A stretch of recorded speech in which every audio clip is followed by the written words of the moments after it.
Did you know that Michigan versus Ohio State, since the inception of the college football playoff, has decided the Big Ten champion 4 times? And it has decided, including this season, the Big Ten East participant in the college football playoff 5 times.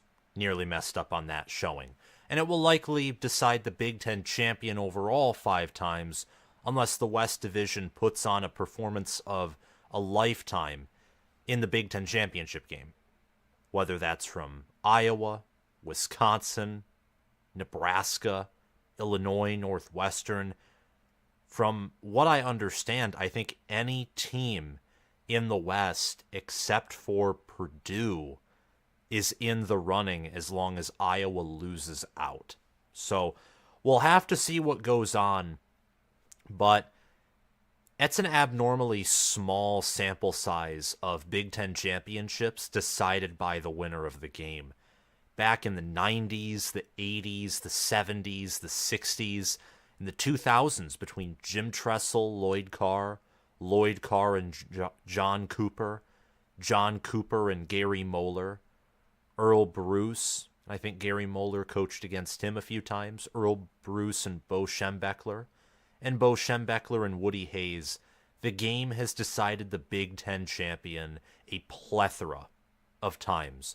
And going forward, seeing how Michigan and Ohio State have been at the pinnacle of the Big Ten Conference for the past 3 seasons now, and in the past 2 seasons, including this one, I'd argue that Michigan and Ohio State were among the elite of college football. I'd argue that this next decade, even with Washington, Oregon, USC, and UCLA joining the conference, Michigan and Ohio State aren't slowing down anytime soon. They're number 1 and number 2, respectively, in FPI this season. Michigan recruits at a top 20, top 15 level every year, and they have been avidly using the transfer portal to get some of the best transfers in the nation. Ohio State's been using the transfer portal. They recruited a top 5 level. They have areas, and I think strength and conditioning, where they could improve. And if they improved in strength and conditioning, I think they'd be unstoppable.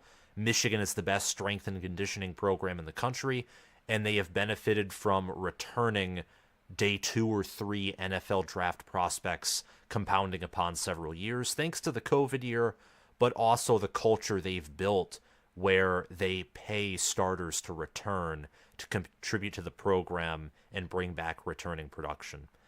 So the Michigan Wolverines and the Ohio State Buckeyes, they're going to face off on 11:25 at noon Eastern time on Fox. Michigan currently is favored by 5.5 points. They're given a 57.6% chance to win according to ESPN's FPI.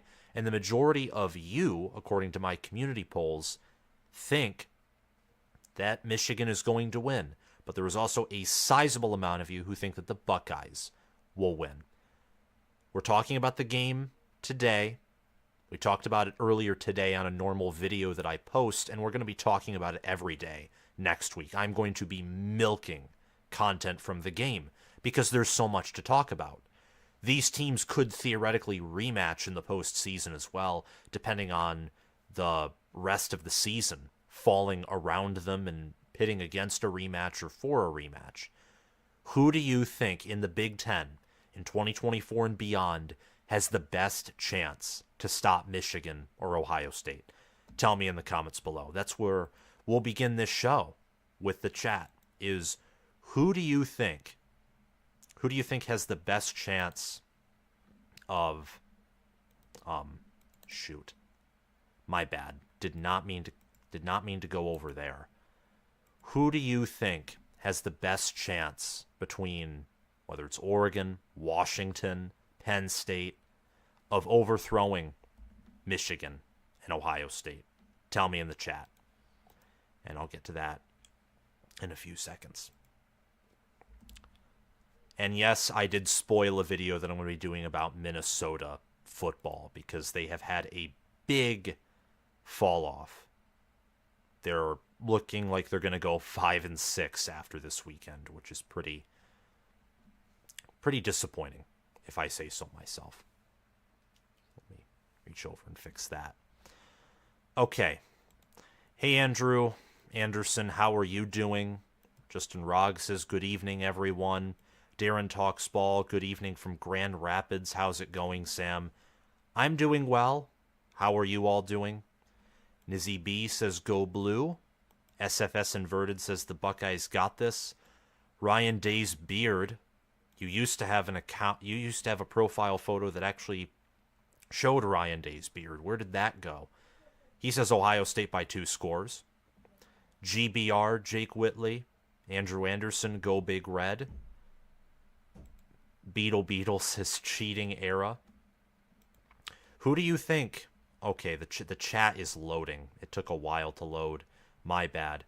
Everyone's saying Oregon, whether it's Andrew, Hummus Hero, Welcome on Hummus Hero, SFS Inverted. Darren Talks Ball would say Georgia, but that is for this season. I mean, that's a legitimate question, too, is who can stop Michigan and Ohio State this season? I would say Oregon or Georgia. Maybe part of me would say Alabama. I don't think Washington has the defense to stop Michigan or Ohio State's offense. And their offense, while very creative, I think that Michigan or Ohio State would have to overlook a team like Washington to lose to them. Okay, everyone's saying Oregon. Jake says Washington. I think if Washington's trench play can be supported by the secondary, they would have the defensive line to hold, especially against Ohio State. Michigan, that might be more difficult as Michigan's offense has more avenues to attack.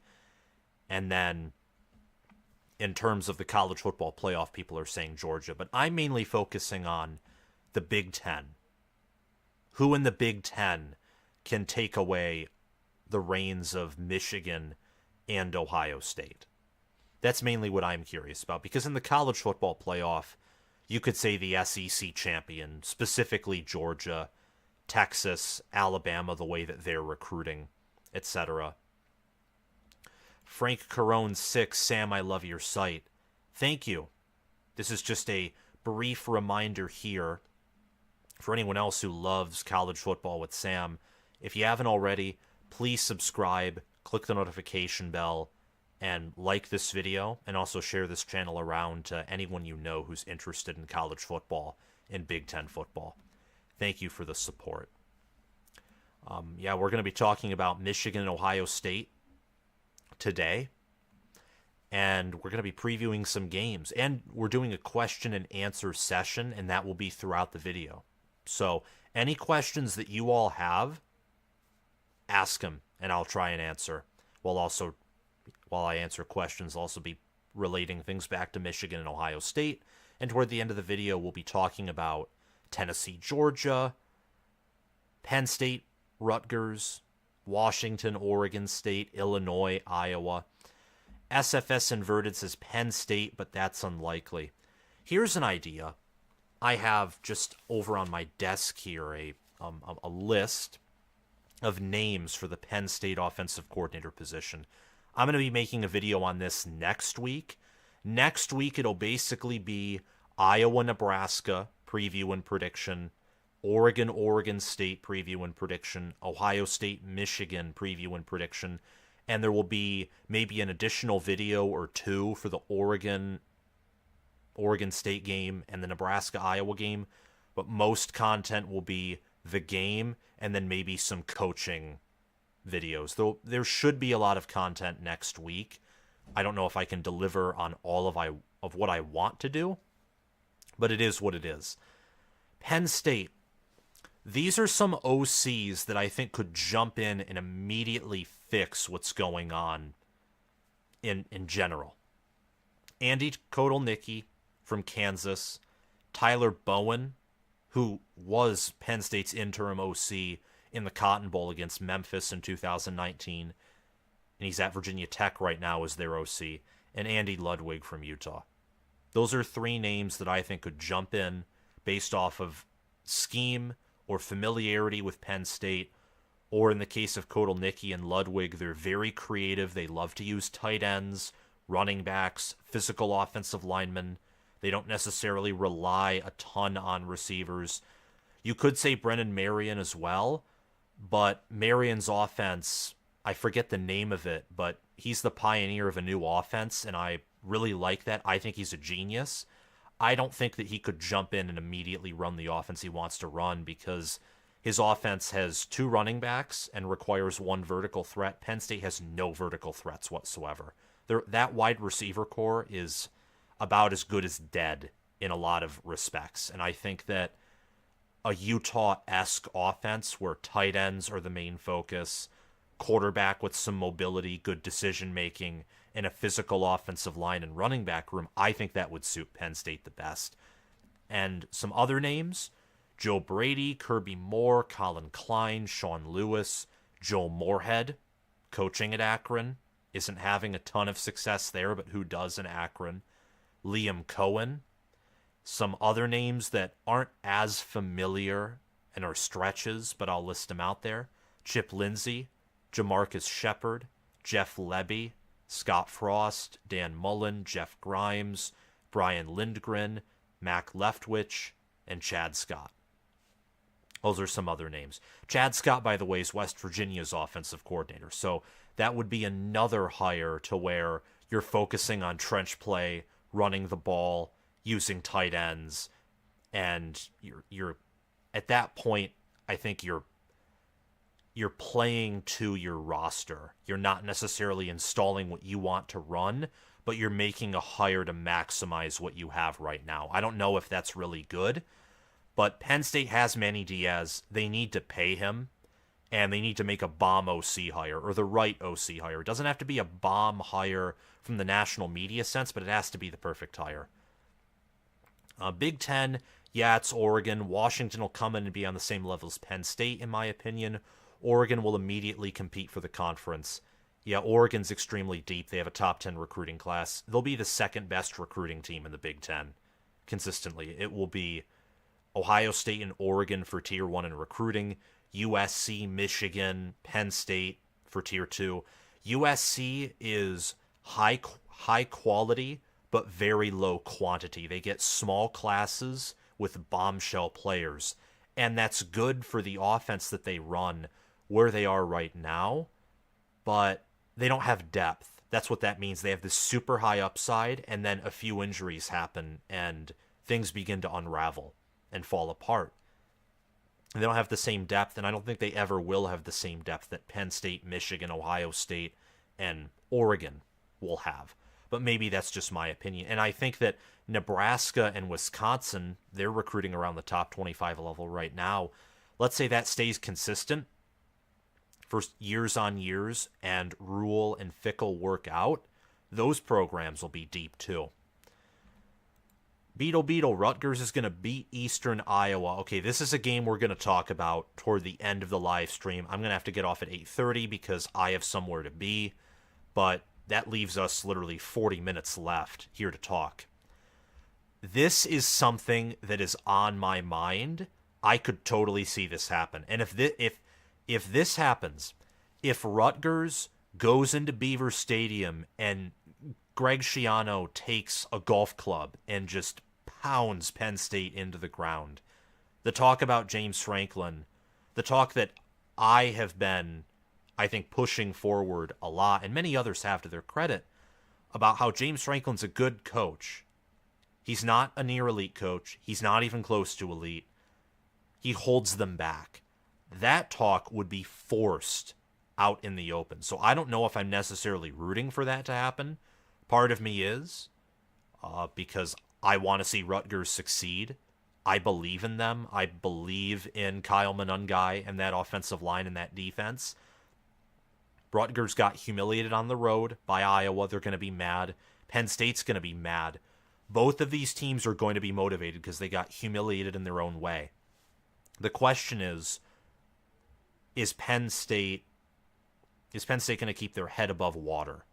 Because the way that team responded to fan criticism and the way that fan base reacted to that Michigan game, Penn State will probably come out with a super inspired, angry effort and crush Rutgers, or Rutgers will have more mental toughness. They'll come out with fire, and Penn State could be drowning in their own water and their own despair. I think that Rutgers is going to have to play a better game than Penn State to win, though, just given that massive talent disparity. But Rutgers matches up well with Penn State because Rutgers every week runs the same offense that Michigan ran against Penn State. They pound the rock and nothing else because Wimsatt can't throw. So it's for different reasons, but it might match up well with Penn State's defense if they haven't learned some of their lessons from last week. That defense could be the number one defense in America, by the way. Penn State needs a Connor Stallions. Michigan went from going to overtime with Indiana to beating Ohio State. If James Franklin knew the opponent plays, I guarantee you he would still choke away tons of top 10 games. It's in his nature, and he's super controlling. There would have to be other things changed to maximize the advantages of an advanced scouting network. This is something that I don't like about this whole thing. There are either Michigan fans who are in complete denial of Michigan wrongdoing, which is idiocy. Michigan did something wrong. Or there are others, and I've seen this with some Ohio State fans, and I think most of Ohio State fans know better than this. Nick Ma 71, Chimichanga Guy, Hummus Hero. There are multiple Ohio State, I was going to call them they're accounts, that have followed this channel for a while that I think have taken this in a very good way, in the sense of, Michigan had an unfair advantage. They need to be punished for that. But Ohio State needs to still beat Michigan, and Michigan no longer having Stallions doesn't guarantee anything. That's the ideal middle ground. This act that Connor Stallions is the reason why Michigan won the Big Ten, the main reason over the past 2 years, I think is lunacy. And depending on what happens November 25th, I will be proven completely right, completely wrong. Well, maybe not that, because we'll never truly know how much he helped, but what I just said will either be reinforced or not. Matt Alderton, Michigan 45, Maryland 10, go blue. My score is Michigan 49, Maryland 7, go blue. Michigan gets its first 1,000th victory on Saturday. Are you insinuating that they're going to have vacated wins and then they'll reach 1,000 wins again? Bless me. Did not mean for that to come up. Eastern Iowa. Yeah, that's a funny nickname that Beetle has come up with for Penn State, and I like it because Penn State looks like Iowa with better talent and better depth. Okay. 20,000 plus fans chanted fire James Franklin. Oh, well, imagine what happens if they lose to Rutgers. He won't be on the hot seat, but he will have some kind of legitimate pressure for sure. Nizzy Beast has agreed. Fair assessment, Sam. Okay. So the chat has slowed down just a little bit. I want to continue to talk about the game. I want to talk a little bit about the playoffs and how Michigan and Ohio State factor in there. Okay, so that will lead me over to the rankings portion, but I will also be staying on here on ESPN's game preview for the Buckeyes and the Wolverines. Ohio State's 2 in the college football playoff rankings. Michigan is 3rd. Both are 10-0. One of them's going to lose to the other. And one will likely be 13-0 and Big Ten champion. The other will be 11-1. They'll be sad that they lost in the rivalry, but they'll have beaten and crushed everyone else. I'm predicting that Ohio State and Michigan will both win and cover against Minnesota and Maryland, respectively. Even if, and I think it's more likely Ohio State overlooks Minnesota than Michigan, Maryland, for the sole reason that Michigan has home field advantage. Michigan's players are going to be galvanized because of this whole cheating scandal and Harbaugh ordeal and suspension. So they're going to be playing, I think, with their pants on fire every game that he's suspended. Ohio State, you're traveling on the road. You already feel, and I get this sense just from how Ryan Day has called plays and executed game plans, and also how he called out Lou Holtz. Ohio State is worried they're worried of the consequences of losing to Michigan for a 3rd straight year. And I think that could easily come out in the fact that they've been preparing for Michigan for as long as they reasonably can, accepting that there might be a risk with Michigan State or Minnesota in exchange for a greater reward against Michigan. I still don't believe that Minnesota can compete with Ohio State, and I don't think Ohio State's going to overlook Minnesota. I think both the Buckeyes and the Wolverines are well coached. They have elite coaches. They have elite players. I think they're going to destroy their opponents. So they'll be 11-0 versus 11-0 on November 25th. What needs to happen for Michigan and Ohio State to get into the college football playoffs yet again? Because I think this is happening, and I will tell you multiple reasons why. Reason number one, Alabama is losing to either Auburn or Georgia in the SEC championship game. They might lose to both. More likely they just lose to one or the other, and I'm thinking Georgia. Alabama has taken advantage of an LSU team where they injured their Heisman quarterback and an LSU team that doesn't have a defense. Tennessee sucks. They're not a top 25 team. And Kentucky is overrated. Every common opponent, except for Auburn so far that Georgia and Alabama have played, most notably Kentucky, Georgia has had the better performance. And we'll see tomorrow as well with Tennessee, but I think Georgia will control that Tennessee game from the start. Alabama, it took them a full 3 quarters to really control that game and pull away. Alabama's too inconsistent for my liking. I think they're improving. Part of me has a little bit of fear or anxiety induced just knowing Nick Saban in the playoffs with that talent could be dangerous. And he's done a good job coaching this team. I just don't think that Alabama is going to win out. I think Georgia's going to win out. So that knocks off Alabama. That knocks out the chance of the SEC having 2 playoff participants. I think Texas is losing to Iowa State this weekend. Texas, whether it's with Quinn Ewers or Malik Murphy, they cannot close out games, and Iowa State and Matt Campbell are going to take advantage of that. And Iowa State, I think they're still in the Big 12 championship game race, if they win this game, of course. Washington, I think they're losing to Oregon State this weekend, and I also think they're losing to Oregon in a rematch of the Pac-12 championship game. You also have to take into account that Oregon State is really good. Oregon State is strong in the trenches. They have potential on defense. There's a chance, although it's very unlikely, that Oregon State wins out. If that's the case, the Pac-12 is out of the playoff conversation. Period. Amen. I'm taking Oregon or Washington to reach the college football playoff. I don't think Oregon State's beating both of them. And that right there makes up 3 spots. Georgia or Michigan at 1 or 2, Oregon probably at 3 since they won their conference championship. The other spots left would be Louisville, Florida State, or Ohio State would be occupying for that 4th or maybe 3rd spot. Obviously, if Florida State's undefeated, they'd be ahead of a 12-1 Oregon. Louisville, I'm picking Miami to beat them because Miami has 4 losses. They're at home and they're favored. That's a sign that Vegas thinks that Miami's going to pull off the upset. Louisville could also lose to Kentucky, and they could also lose to Florida State if they beat Miami and clinch an ACC championship game appearance. However, Florida State could also easily lose to Florida, which is going to be a night game on the road in the swamp, and Florida, you bet, is going to be motivated for that. They will likely be playing for a bowl game, for something, and for recruiting success. There will be a lot on the line there. And Florida State could lose to Louisville in the ACC championship game. And because their strength of schedule isn't as tough as last year's TCU, I guarantee an 11-1 OSU gets in over a 12-1 Florida State, especially if that loss is in the ACC championship game.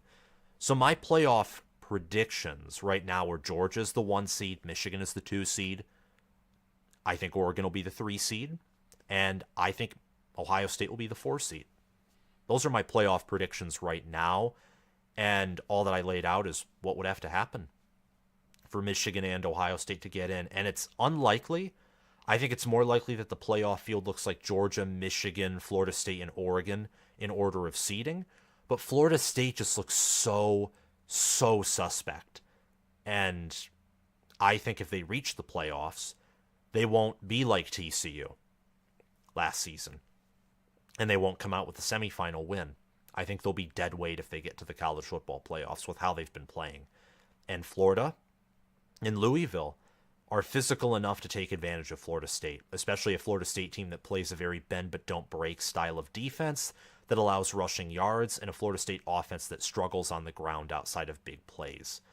So let me know what you think about the Buckeyes and the Wolverines' chances of making the playoffs together. I'm rooting for it to happen. I didn't think that was going to be the case just a week ago, but seeing how Florida State played Miami changed my mind. It really did. Same with Utah playing Washington. That changed my mind as well. Just slightly, seeing the odds of the teams I previously thought would make it in over Ohio State seemingly dwindling by their performance. Meanwhile, Ohio State did everything they should have done against Michigan State. It's just the thought process that I had. I think Michigan's the best team in the country. I think Ohio State's the third best team in the country. I think the only team better than Ohio State outside of Michigan is Oregon. I think Oregon is a team, and I said this with Corn Craze last night. Ohio State fans, don't be frustrated. I think Oregon would beat Ohio State by double digits based off of matchup, the fact that Oregon all around is a more physical team, and they're the faster team as well. They have the faster quarterback, the quicker running backs, the more physical running backs. I mean, they're better at QB, running back, O-line. They're pretty equal at tight end. Obviously, Ohio State is the better wide receiver room. I think Ohio State is the better defensive tackle room. Oregon has the more efficient defensive end room. Linebacker, I'd lean Ohio State. Secondary would be by a mile Ohio State. Special teams, I'd lean Ohio State. But I think, despite the fact that the teams are pretty equal matchup-wise, an Ohio State offense that struggles to protect the quarterback and is pretty boom or bust in the run game, and currently only has two players that really make a dent in opposing secondaries, Marvin Harrison Jr. and Cade Stover, I think Oregon would be able to limit an offense that relies on really two, maybe three playmakers in Henderson to do things. You could say Washington's offense is similar, but they have a better offensive line. They have four receivers, really 5 or 6 if you count Giles Jackson and Jeremy Bernard, their backups. And Penix is a better quarterback than Kyle McCord. I think Oregon would match up extremely well with Ohio State. Georgia is a team that I think would match up evenly with Ohio State and Michigan, but I think Michigan and Ohio State are both better than Georgia at this point, and they're more consistent, especially on the defensive side of the ball. I'd be hard-pressed to think that Georgia's offense could just rip open Michigan and Ohio State's defense. Meanwhile, with Henderson, Corum, and Edwards, and also McCarthy for Michigan and Marvin Harrison Jr. for Ohio State, I think that the rushing attacks of both the Buckeyes and the Wolverines could test Georgia's defensive front that's no longer number one. It's very far from number one and is suspect in tackling and defending the run, and that will create opportunities in the play-action pass game. So my top 4 is Michigan 1, Ohio State 3, Oregon 2, Georgia 4, and that isn't my predicted playoff rankings. Those are my who I think the 4 best teams in America are right now is Michigan, Oregon, Ohio State, Georgia. And I think Oregon in particular would match up well with Ohio State. With Michigan, and I don't know exactly if this is the case, but I think with Michigan, a team like Oregon could match up with Michigan, but I don't believe in Oregon's rush defense. To match up well with Michigan, really Penn State. Penn State actually matched up well with Michigan from Michigan's issues at offensive tackle.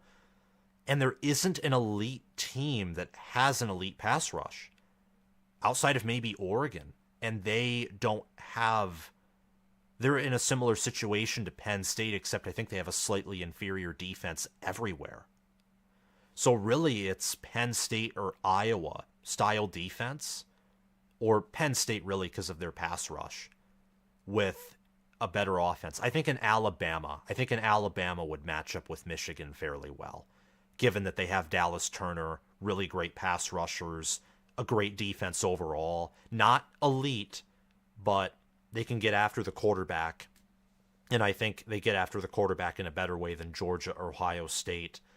And a similar way to Oregon, but with better players, especially at secondary, because what Oregon would do is they'd sack McCarthy, or Roman Wilson or Barner or Colston Loveland would get a reception, a long reception. And offensively, Alabama relies on the deep pass and consistent running, and they can actually execute the deep pass. And I think Michigan's secondary has shown some vulnerability, not often, against deep passing attacks. But that's just an example, and that was me operating really off the fly. What I will do, potentially next week, is very early start writing down some teams who I think could shut down or limit the 4 best teams in the country, at least from my perspective. Okay, let's get back to the chat. Darren talks ball. As a Michigan fan, I'm right with you on the Stallion stuff. Been trying to be as objective about it as possible on my own channel, but hard to cut through the noise. I'm going to have to check out your channel either tonight or sometime next week. I'll try and do that, Darren talks ball. I'm pretty busy, but thank you for mentioning your own channel. I'll try and check it out. Beetle. Okay, what is this? Ohio State will never win in the Big House. Do they call Michigan Stadium the Big House because of, I don't know. Oh, they've won in the Big House before. Don't be like the Ohio State fans who say that Michigan is incapable of beating us because they can only beat us by cheating. That's doing the same thing. Sam, how long do you realistically think the Michigan players can remain galvanized? 2 more regular season games plus the postseason is a long time. Well, they get Harbaugh back in the Big Ten championship game. If he was suspended for the rest of the season, at some point it would come down to Sharon Moore becoming an elite game manager in a short period of time, which is unlikely, but he did well against Penn State. And the more that this is talked about off the field, the more that feeds into Michigan. I mean, I don't know. It's hard to keep players galvanized for a whole season, but Georgia's operated that way for the past 2 seasons. All the great teams who've won national titles typically play at a galvanized level for the whole season. And even before this stuff came out about Michigan wrongdoing, the team was playing at a very high level. So I guess, to answer your question, it depends. If they're elite, they'll be galvanized for the rest of the season. If they're not elite, this will eventually wear off. And I think we can tell whether they're elite or not, and I think they are, depending on how they play against Ohio State. And if they lose to Ohio State, they could still be elite if Ohio State's the number 1 or number 2 team in the country. Gotta disagree with you on Washington versus Oregon State. The Beavers are 73rd in terms of pass defense and are also bad in terms of first down defense. Washington will move the ball with ease. Oh, I think Washington will move the ball. I think Oregon State wins in a shootout. Oregon State has the better red zone offense, and Washington is outside the top 100 in pass defense. And with Silas Bolden and Jack Velling at tight end, I think Oregon State will be able to pass. And they also have the more consistent rush offense. Plus, Oregon State's 11-1 at home since last season. Not that that statistic necessarily matters, but joining that in with the fact that Oregon State's a top 10 team, I think makes that a legitimate potential upset. Okay. Wolver Geek. I could see the game being a close one, but it could be a 2-touchdown win for Michigan. What does it, for me, is OSU's lack of usually elite quarterback play and weak trench play. Yeah, Ohio State, their play on the outside is elite, but then their play on the outside of the trenches isn't good. It's weird. It's like the direct middle of the field, the guards, the center, and the DTs are great. The outside close to the boundary close to the sidelines from wide receivers, tight ends, running back in the backfield, and the corners, safeties, and linebackers are elite. But then defensive end and offensive tackle is really concerning. And defensive end, I still think they're full of great players, and I think that's more so due to the scheme. But they don't have an elite pass rush. Their defensive ends still aren't very consistent. I thought that JT Tuimoloau was going to be an All-American player. He isn't. As of now, that's more so Tyleik Williams or Mike Hall, and I think, unfortunately, Mike Hall is injured. And Josh Fryer and Josh Simmons, Ohio State's offensive line that's the worst Ryan Day offensive line ever. And Michigan has a better pass rush than Ohio State, and they have better tackle play. Even with some of their recently poor tackle play, they have better tackle play than the Buckeyes do. And then Michigan has better interior play at defensive tackle, at guard, center, running back, QB, and I'd say at linebacker as well. Corner, safety, wide receiver, I think those are the only positions that you could say there's a strong argument for Ohio State being better in. And Michigan, their corners have looked much better over the past few weeks. So Michigan, I think, does have an advantage position by position, and I talked about that in this morning's video that I actually recorded late last night. This Michigan team looks like the more dominant team, and it's not by this small margin. They look like the significantly more dominant, more well-rounded, more experienced, more physical, more everything team outside of explosive passing plays. But granted, Ohio State looked like the more dominant team in 21 and 22, and Michigan beat them due to matchups. The question is, does Ohio State have enough matchup advantages and also mental advantages and strength and conditioning and the fact that the style of plays, are they any different? You have to take all of that into account, because Michigan, in some games last year and in 2021, were more dominant than Ohio State. But because Ohio State would score more points and take less time to score, meanwhile Michigan chewed clock and controlled games, you looked at the box score, or even if you watched the game, if you didn't consciously check yourself, you'd think that Ohio State put on the more impressive performance. An example of that's the Iowa game from last year. In retrospect, Michigan had not much more, but I think had the more impressive performance against Iowa last year than Ohio State did. Ohio State won by 44 points. Michigan only won by 13. But Michigan was on the road. Michigan controlled the clock. And Michigan was extremely efficient and practically shut out Iowa until the fourth quarter when Iowa tried to mount a comeback. For Ohio State, they were sluggish and just looked vulnerable offensively in the trenches and also in the passing game and rushing game until the fourth quarter when they pulled away. And Iowa just continued to give Ohio State the football too. They played a much better game against Michigan. But you looked at the box score and you watched the game and you saw Ohio State's flashy play. And I'm someone personally who falls for flashy play. I prefer Ryan Day's 2021 and 2022 offenses to Michigan's 2021 offense. And really to Michigan's 2022 offense. I loved Michigan's 2022 offense, but I would have loved even better for Michigan to have that dominant run game and then to have a CJ Stroud at quarterback and at least one vertical threat to where Michigan could pop off a massive play action flea flicker, for instance. Michigan couldn't do that last season with their passing game and with some of J.J. McCarthy's lack of deep ball accuracy, at least until later of the season, and even then it was questionable.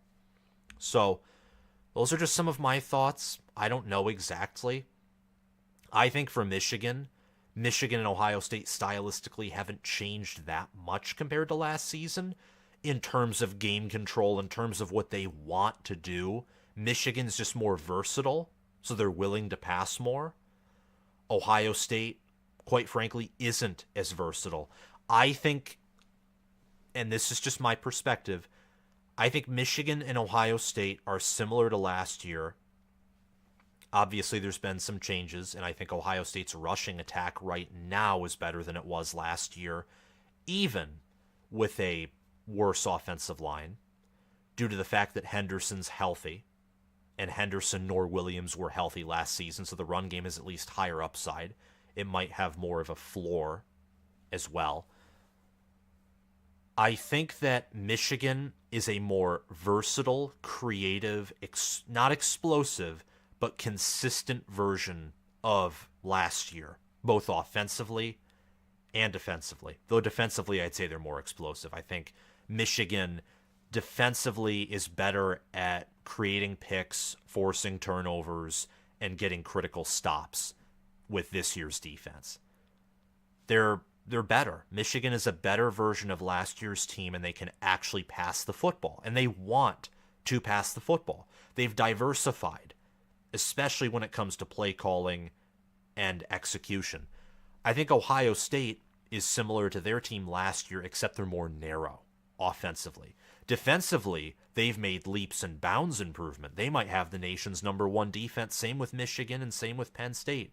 Those teams are all competing for the best defense in the country, and we really won't know the answer to that question until the end of the season. But offensively, and this is what I've mainly been talking about through this long, drawn-out point, offensively, the Buckeyes are more narrow. They literally have to force the ball to Marvin Harrison Jr., and then occasionally they get a big run with Travion Henderson. They'll get a few passes to Cade Stover, who's improved as a tight end, but they don't have the same quarterback play. They don't have the same offensive line play. And their wide receiver core this year, due to some health issues, and also it's really just health issues. Emeka Egbuka has had some injuries. Julian Fleming hasn't looked as good as he was last season. And Kyle McCord's inaccuracy doesn't help the wide receiver room either. CJ Stroud is a gifted quarterback, knew how to lead the team. And Ohio State offensively is a much more narrow, constrained version of itself. Ohio State's offense this year is a light edition of their offense last season. Michigan, offensively, this season, I wouldn't say is a supreme or elite version of last year's offense, because Michigan's worse at running the football, but they're much better at passing. Michigan's offense this season, I'd argue, is more akin to a version of Georgia's offense last season, with that, pro spread Todd Monken attack, to where they could pass for 30 or 40 times a game and have success, but they could also go run heavy and be physical. And they didn't have the nation's best offensive line last season, but they had success there. And they weren't explosive, but they were very methodical. They were extremely consistent. And look at Michigan against Penn State. Michigan didn't even pass the ball more than 10 times, and they were still methodical. They still were able to convert third downs, and they didn't have like 3 or 4 plays of 50 or more yards. They only had one play longer than, I think, 40 yards, and then they had 2 more rushing plays of more than 20. Michigan's just a very methodical team, so I still think, even though the matchups have shrunk, and schematically, Michigan and Ohio State are more, I don't know exactly how I call it. I know I've been drawing out this point for a while, and after this, we'll move on. Schematically, the matchup advantage doesn't lean toward either team, I don't think, anymore, because Ohio State defensively is more conservative. They're not as aggressive. Michigan can't take advantage of that as much. And from a mental standpoint, I think the narrative feeds both locker rooms. There's a chance that Michigan could be demoralized by the OSU game, and that will negatively affect their performance. There's also a chance, though, and we have to admit this, that Ohio State could enter the game arrogant or in denial, thinking that the last 2 games were because they were cheated out. And if they enter with that mentality, they will fall, like if Michigan enters being demoralized. Or maybe they're arrogant, thinking that, we're so galvanized and it's us against the world, we'll blow these guys out. But I don't think that's going to happen. I think both will play motivated. The difference is, I think Michigan is deeper. I think Michigan's still more physical. And keep in mind depth. I mean, this Michigan team is deeper They're more experienced. They have more returning production. They have the better assistants. They have the better strength and conditioning program. They have in total more NFL players right now on their roster than Ohio State does. And that's one of the first times I could say that in recent memory. And maybe I'm wrong here. There's a shot that Michigan and Ohio State no longer have a great gap in terms of team speed and athleticism. Athleticism is an area where Ohio State has owned Michigan every year, basically that I've been alive. Meanwhile, Michigan in recent memory has just out-physicaled Ohio State. Michigan is still ahead of Ohio State physically, but I think they're catching up in terms of athleticism, at least this year. That's something that can be very, very dangerous for Ohio State. To have both a disadvantage in physicality, and I don't think they have a disadvantage in speed, but maybe they don't have that same advantage they have in the past. That could get very ugly. I think it's critical for Ohio State in the game to enter with the superior game plan and to play with as little mistakes as possible, because playing against a team that, in theory, from what we can tell is better on the road, requires you to play a better game than they do. Requires you to play closer to your ceiling than they are to their ceiling. But that's the last time I'm going to talk about this game just for now. Darren talks ball. The problem with Ohio State is their style of play. Can't afford a single mistake against a team like Michigan. We'll see. Michigan looks dominant because they played the 111th strength of schedule. Well, they played Penn State now, so the strength of schedule is no longer 111th. They played a top 10 team, and they controlled them and dominated them on the road with basically a service academy play selection in terms of general plays, not triple option and boiling it down to more complicated than run and pass, but they ran the ball exclusively, and they controlled that game. Have you considered all the UGA players that are finally healthy? Hope you're right. Should be a great game if we get to play. Yeah, I mean, Brock Bowers, Michigan, no one can stop Brock Bowers. The question for Georgia, I think, is more about their defense than their offense. I don't think Georgia's defense could stop Michigan's rushing attack, and I think Ohio State would have more success rushing against Georgia this year than they did last year.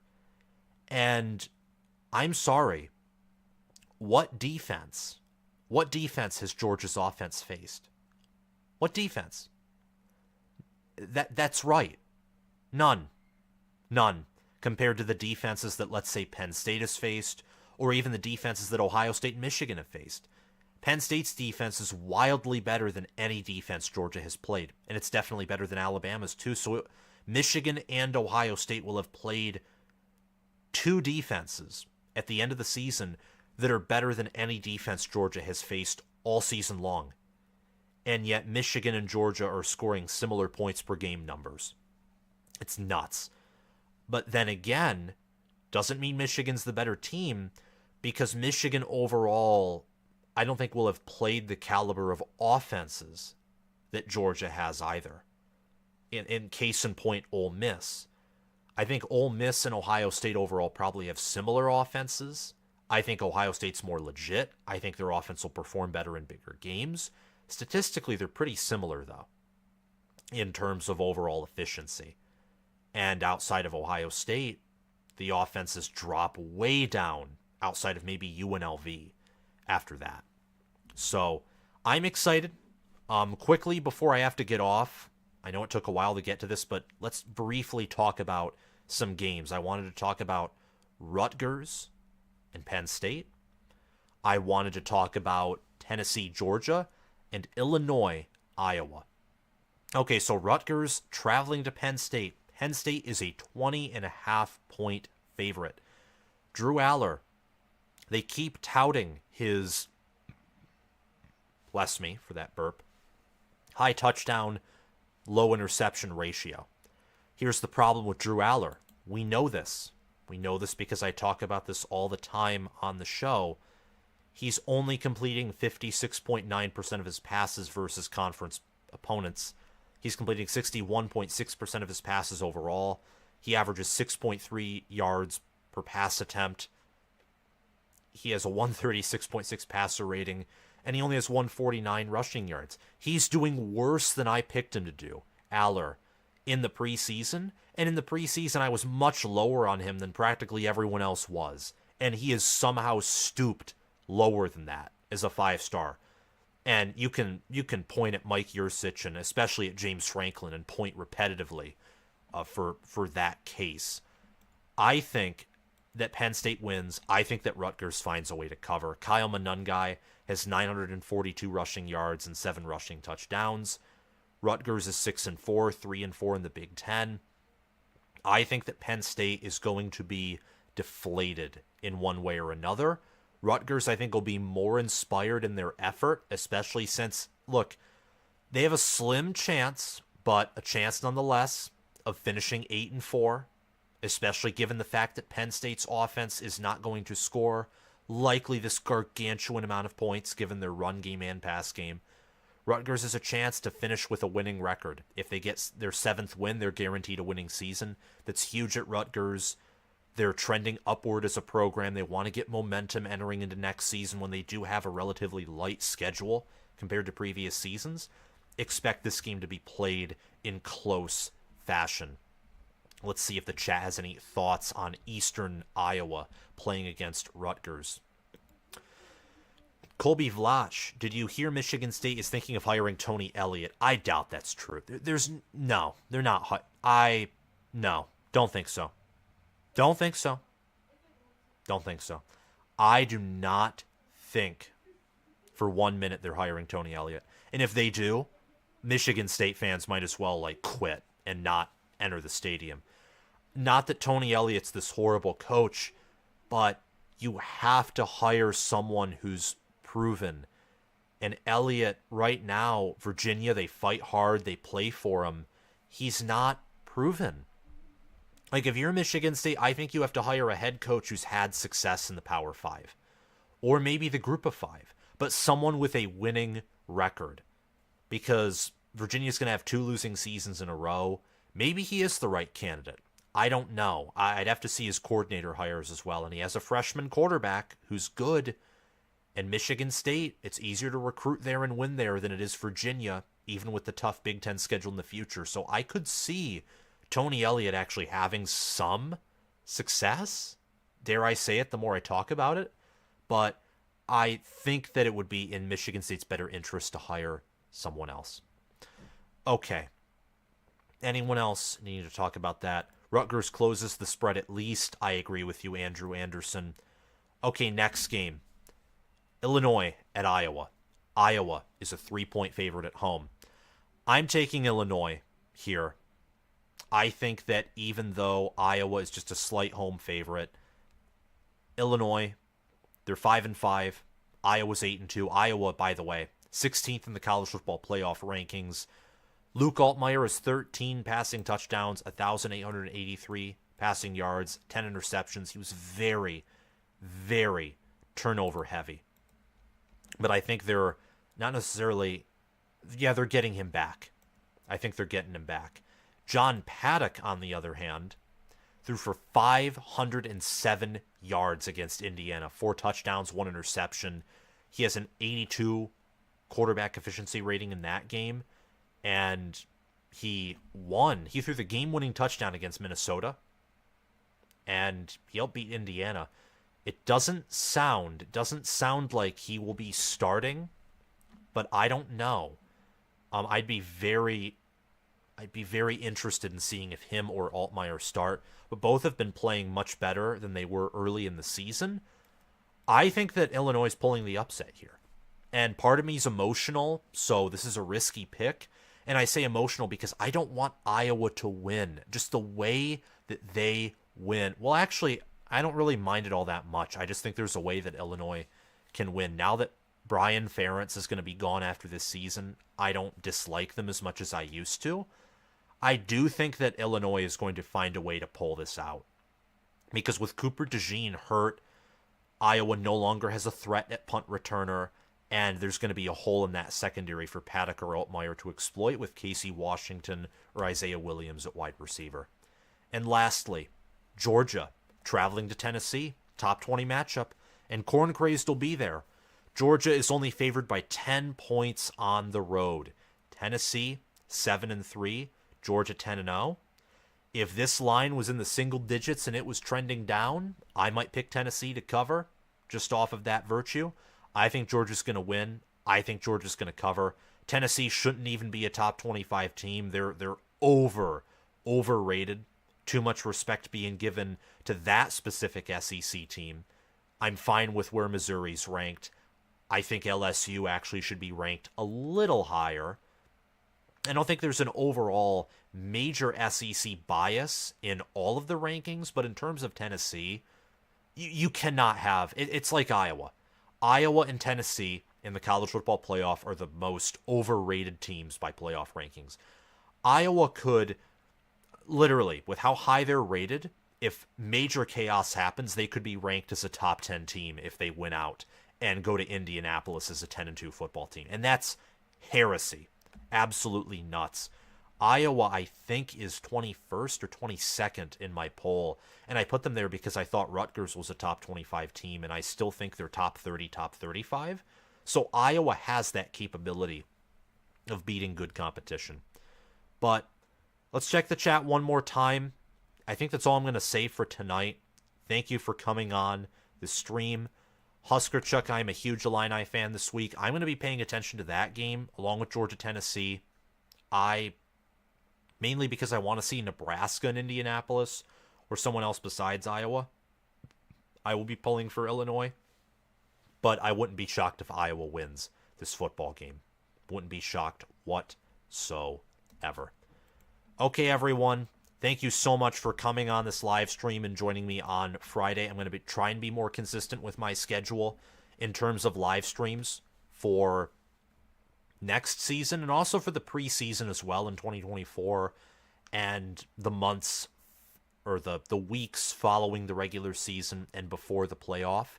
But we were able to live stream practically every week, nearly every week this season. And for that, I am proud. So thank you, all 31 of you or 30 of you right now, for coming on. I'll see you all tomorrow in the sense of I'll probably make a post of some kind. Maybe even a video too, because there are some coaching spots open. And believe me, some of these fan bases will be more interested in seeing who their team hires rather than seeing how they play. Have a great night, Andrew Anderson. Wolver Geek, I wanted Wisconsin to be an Indy. I think if they win out and Iowa loses out, they might get in via some kind of tiebreaker, but we'll have to see.